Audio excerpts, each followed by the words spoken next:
Hoy día vamos a tocar un tema que hasta hace algún tiempo era un poco enrevesado, confuso quizá, no muy claro, pero cada día esta patología ya no es patrimonio de alguna especialidad, sino muy por el contrario, se ve el manejo en muchas especialidades, en algún momento será pues en todas las especialidades, ¿no? Entonces vamos a tocar los puntos más importantes de lo que es la infección por el VIH. Y es importante mencionar antes de comenzar de que la parte de la fisiopatología de la infección misma es fundamental recordar y conocer, ¿ya? Por ahí vamos a empezar. Esto que estamos viendo es a manera esquemática lo que vendría a ser la estructura más grosera, diríamos, del virus VIH. Y justamente estas estructuras, que no son todas las que están mostrando, pero estas que están mostrando son, vamos a decir, las que cumplen un rol fundamental en el ingreso a la célula que van a infectar y en la fisiopatología propia de lo que es la infección, ¿ya? Entonces, primero que tenemos que recordar que es un virus de tipo RNA, ¿no es cierto? Un virus RNA que sin embargo seguro van a encontrar en algún momento la frase ADN proviral. Y eso a veces es un poquito que confunde, ¿no? Entonces uno dice, ¿qué es? ¿Es DNA o es RNA? El virus es virus RNA, eso no quepa la menor duda. Sino que, a manera de recordar, ustedes se acuerdan en el pregrado, había dos procesos importantes, o subprocesos, vamos a decir así, en todo lo que era la síntesis de proteínas.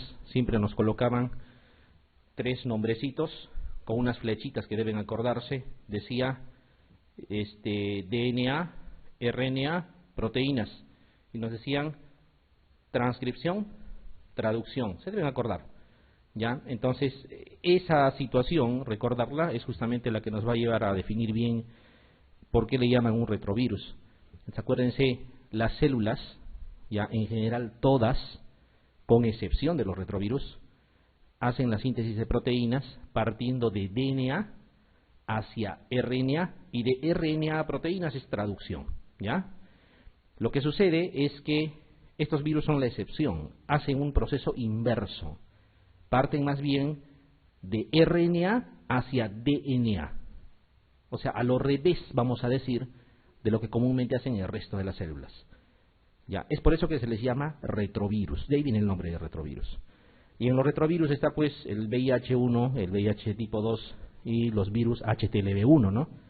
Que habrá momento para conversar del HTLV-1. ¿Y por qué pueden hacer ese proceso inverso? Gracias a que tienen una enzima justamente denominada por tal motivo como transcriptasa reversa o transcriptasa inversa.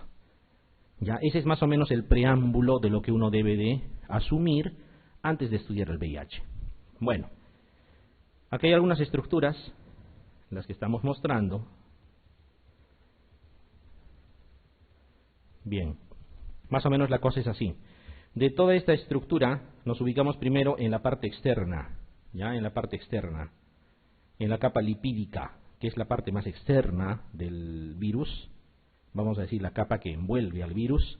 Ahí vamos a encontrar nosotros dos tipos de glucoproteínas importantes. Hay más, pero esas dos que estamos mencionando son las importantes. Glucoproteína 120 y glucoproteína 41.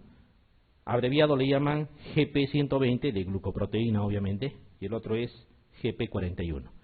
Ya, este GP120, más o menos de lo que estoy mostrando, cada elongación que ven aquí a manera de hongos, por ponerle un nombre figurativo, está compuesto por las dos subunidades. La parte distal vendría a ser el GP120, ¿ya? Y esa unión, vamos a decir que esa base que une hacia el virus viene a ser la proteína GP41, la glicoproteína GP41. Entonces, GP120 la parte distal y la parte más proximal, GP41. ¿Por qué es importante acordarse de las dos? Porque justamente es gracias a esta estructura que va a poder el VIH ingresar a la célula que va a infectar. Y eso es, digamos, el mecanismo inicial y fundamental para que pueda haber replicación del virus. Bueno, dicho ese preámbulo, sigamos. Hay más componentes. Todo virus, sin excepción, tiene su cápside. El VIH no es la excepción. Esa cápside, ya en su conformación, participa esta proteína llamada P24. ¿Por qué es importante que se acuerden? Porque, como saben, el P24 es algo que se puede detectar en los exámenes de diagnóstico. ¿Ya?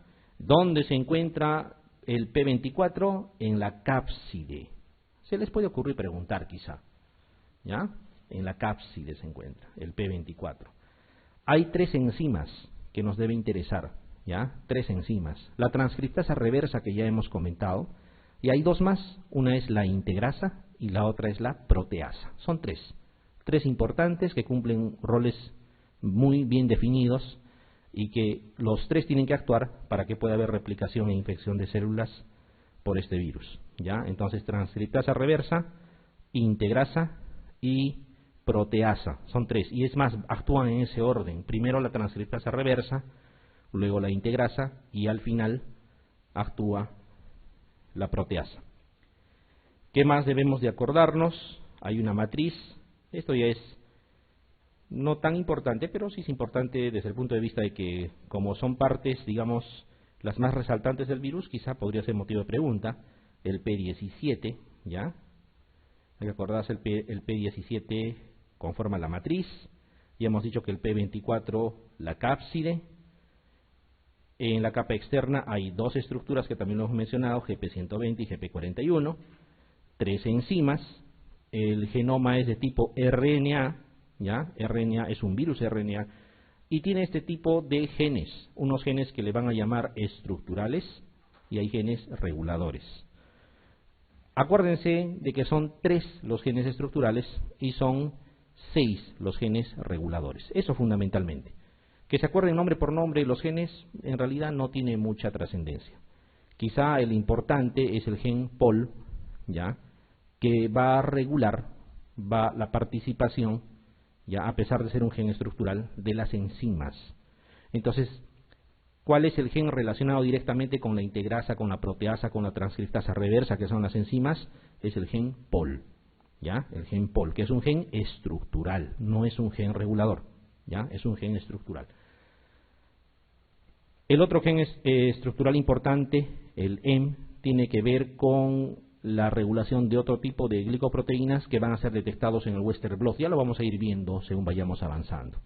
Ya, pero a grosso modo, más o menos esa es la estructura que tiene que acordarse del VIH. Ya, van a ver que vamos a ir reforzando la idea según vayamos avanzando. Y al final de la clase se van a dar cuenta, es un tema bastante sencillo de entender, ya, pero hay que ir en secuencia. Ya, el problema es que a veces queremos coger antirretrovirales y en antirretrovirales nos dicen el correceptor CXCR4, que tiene que haber tropismo para que actúe el maraviroj, y uno no entiende de qué cosa me están hablando. Ya, pero si seguimos la secuencia es completamente sencillo, ¿ya? Esa es la intención de hoy día. Vamos. Esto que parece enrevesado, tranquilos, no es nada complejo. ¿Ya? Parte más o menos de lo que hemos comentado. De todas estas figuritas que están acá, hay cosas que se tienen que acordar y hay cosas que no tienen mucha trascendencia tampoco.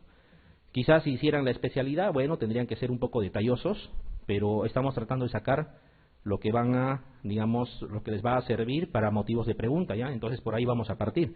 Miren, aquí está el VIH, esto representa el VIH, esas estructuras con elongaciones, ahí está, ya ubíquense aquí. ¿Qué cosa habíamos dicho de esas prolongaciones que tenían ahí? Habían 2 estructuras glicoproteicas, el GP120 y el GP41, y fíjense en este otro esquema, lo mencionan también. De toda la estructura externa nos interesa el GP120, que vendrían a ser los redonditos pequeños, por así llamarlo, y el GP41 vendría a ser esa unión, ya esa glicoproteína que une, ¿no?, a la capa externa. Entonces GP41 y GP120. Bien, entonces el VIH, para ingresar en el momento que infecta una célula humana, esto vendría a ser una célula humana, más propiamente vendría a ser un CD4, porque ese es el blanco del VIH, ¿ya? Cuando ingresa, no es solamente el CD4, obvio, ¿no es cierto? También está células a nivel del sistema nervioso central, algunas células, ya también están algunos macrófagos, pero fundamentalmente es el CD4. Es por eso que medimos el CD4 para ver el estado inmunológico, por ejemplo, ¿no? Nos da una idea. Uno de los blancos predilectos, el que más le gusta al VIH, es la célula CD4. ¿Y por qué es que le gusta al VIH? Porque el CD4 justamente tiene un receptor en su superficie. Esto que están viendo acá, ¿ya? Esta estructura que ven ahí, que dice CD4, viene a ser el receptor de CD4, así se llama. O sea, las células CD4 tienen estos receptores. Algunos macrófagos también lo tienen. Algunas células gliales también lo tienen. Pero no en la cuantía que tienen las células CD4, los linfocitos de CD4. Bueno, entonces, ustedes pueden darse cuenta qué es lo que sucede. Llega el VIH y no ingresa por cualquier lado. Busca a los receptores. Y va a haber una interacción inicial entre receptor de CD4 con, ¿cuál sería la estructura más cercana? El GP120. ¿Ya? ¿Se nota? Entonces, el receptor de CD4 va a interaccionar con el GP120. Cuando eso sucede, ¿ya? Cuando eso sucede, tiene que participar todavía una de esas dos estructuras llamadas correceptores. O sea, la interacción tiene que ser triple. GP120, receptor y correceptor. ¿Ya? Y hay dos tipos de correceptores. El más importante es este que está aquí, el CCR5. La mayoría de los virus VIH utilizan el CCR5 para ingresar. Algunos subtipos de VIH utilizan el CXR4, que es el otro correceptor. ¿Ya? Entonces, a eso ya le van a llamar ustedes tropismo.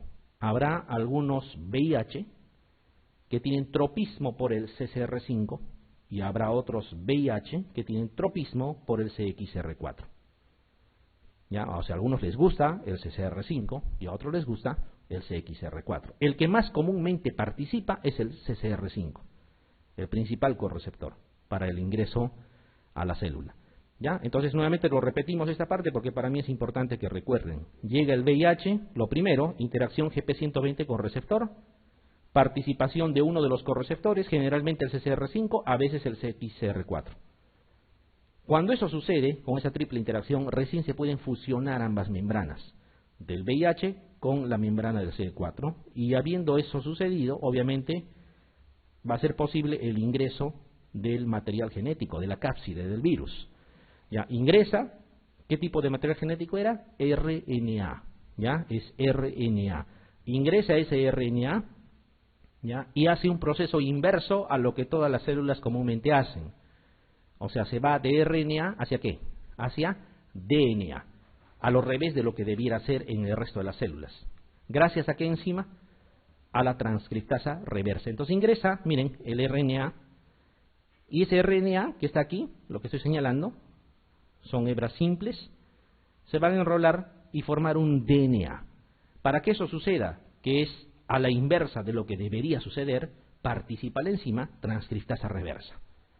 Cuando ya está formado como DNA, ese DNA sigue siendo del virus todavía, ¿ya? Va a ingresar y va a intentar, al inicio va a intentar unirse con el DNA de la célula que está infectando, ¿ya? Y para que se pueda unir y prácticamente fusionar y ser parte del DNA de la célula que está infectando, va a participar la siguiente enzima, que vendría a ser la integrasa. La va a integrar. Creo que sí se entiende. La integra. Por eso se llama enzima integrasa. Cuando ya está integrado, a esto le van a llamar DNA proviral. Ese es el DNA proviral. O sea, es un DNA que ya no es exactamente del virus, ni tampoco es exactamente de la célula inicial. Ha habido una combinación, ha habido una integración de ambos materiales genéticos, ¿ya? A eso se le llama DNA proviral, porque ya está en condiciones esta célula CD4 infectada de poder fabricar virus. Ya, más o menos la secuencia es así. Llega el VIH, hace esa triple interacción, ingresa, su RNA se transforma en DNA gracias a la transcriptasa reversa. Ese DNA formado se va a integrar al DNA de la célula gracias a la integrasa. Ese DNA ya ahí, vamos a decir, mezclado, integrado, es el DNA proviral. A eso le llaman DNA proviral. Ya está en condiciones esta célula de comportarse como una fábrica de virus VIH. Y eso es lo que hace. Hay varias reacciones que suceden y empieza a formarse estructuras, ¿no?, que en combinación con otras que están dentro de la célula van a formar nuevas cápsides ya, y van a emerger de la célula CD4. Ingresa probablemente un solo VIH y van a replicarse en cifras bastante considerables. Se habla de replicación de 10 a la 9 a 10 a la 12 por día. O sea, imagínense, 10 a la 12 vendría a ser, si 10 a la 6 es 1 millón de millón, ¿no es cierto? Más o menos esa es la cifra, la tasa de replicación del VIH por día. Ingresa una célula y sale esa cantidad. Y cada una de esas células que salen, de esos virus que salen, están en condiciones de infectar a un nuevo CD4. Ya uno diría entonces eso significa que en pocas horas podría yo terminar mi CD4. La respuesta es de que nuestro CD4 también tiene una tasa de replicación bastante acelerada, ¿ya? Y durante muchos años se replica el CD4 y también son agredidos por el VIH, pero entran en una especie de equilibrio durante muchos años. Se habla de 8, 10, 12 años a veces, ¿ya? Cuando se rompe ese equilibrio, entramos al estadio SIDA. Cuando la tasa de replicación del VIH supera a lo que puede, digamos, fabricar células CD4 en nuestro organismo y entramos en un estado de inmunosupresión ya severa. Más o menos ese es el ciclo, ya, ese es el ciclo. Y eso mismo que estamos conversando, lo estamos trasladando a esta figura. Vuelvan a ubicarse aquí, por favor. Miren, si se dan cuenta, estamos hablando aquí solamente a nivel de membrana ahora. ¿Qué cosa era esta prolongación? El GP41. Siempre les van a mostrar eso cuando ustedes vean ingreso del VIH en figuras. Siempre les van a mostrar esas estructuras. Ya hasta aquí está el GP41, el GP120. Tiene algunas estructuras también anexas que no son tan trascendentes, a pesar que lo están viendo ahí. ¿Qué va a pasar? El receptor de CD4, porque esto vendría a ser el CD4, ¿no es cierto? El receptor de CD4 interacciona con el GP120 primero. Participa luego los correceptores. Habíamos dicho principalmente CCR5, a veces CXR4. Resultado de la triple interacción, o sea, GP120 con receptor más el correceptor, ingresa. Y sucede todo lo que hemos visto. ¿Hasta ahí más o menos queda claro? Ya, eso lo vamos a reforzar con esta imagen, esta secuencia de imágenes. Y ahí van a darse cuenta que con eso ya la cosa queda clara. ¿Ya? La cosa queda clara. Vamos a ir parte por parte. ¿Qué es lo que estamos viendo aquí primero? Es el VIH, pues obviamente, ¿no? Es un virus VIH. Fíjense, más o menos está de forma esquemática también representada. Y fíjense que también habla de la superficie externa, habla del GP120, que serían estas situaciones terminales, el GP41, esas estructuras que la unen a la superficie, ¿no es cierto? Y ese VIH va a anclar en el receptor primero. Este es el GP120, GP41, ¿no? Va a anclar primero con los receptores. Ahí está, miren. Exactamente. Receptores de CD4. Luego participan los correceptores que estaban ahí. Resultado de esa triple interacción, el GP41 se retrae sobre sí mismo, aproximando las membranas tanto del VIH como de la célula CD4. Ya, cuando van a aproximar lo suficiente esas membranas, se van a fusionar. Ya, se van a fusionar ambas membranas y recién ahí el VIH puede ingresar. Por eso uno de los tipos de antirretrovirales son inhibidores de fusión, por ejemplo. A eso se refieren, inhiben eso. ¿Ya? Por eso van a encontrar en antirretrovirales inhibidores de transcriptasa reversa, como la sidobudina. Van a encontrar inhibidores de proteasa, como el lopinavir. Van a encontrar inhibidores de integrasa, como el raltegravir. Ya, entonces más o menos la situación va en que se tiene que bloquear algunos procesos que van yendo por ahí. Bueno, ¿qué va a suceder luego? Ya han fusionado las membranas. Luego de esa fusión, ¿qué es lo que va a haber? Va a ingresar el material genético, ¿no es cierto? Ahí está la cápside, está ingresando. Ingresa la cápside, ¿qué tipo de material genético tiene? RNA, ¿no? Es un virus RNA. 3 enzimas, transcriptasa reversa, integrasa, proteasa. 3 enzimas.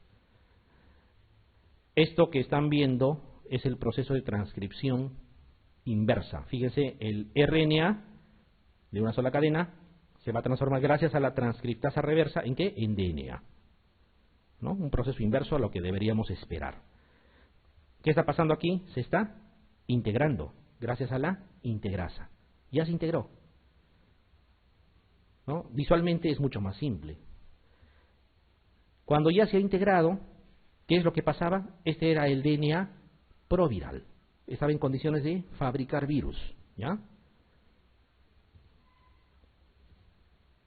Entonces, esa información que ya está fusionada a la célula infectada hace que la célula infectada se convierta en una fábrica de virus, actúa la proteasa al final, ¿no?, dando, entre comillas, algunos retoques para formar nuevas cápsides.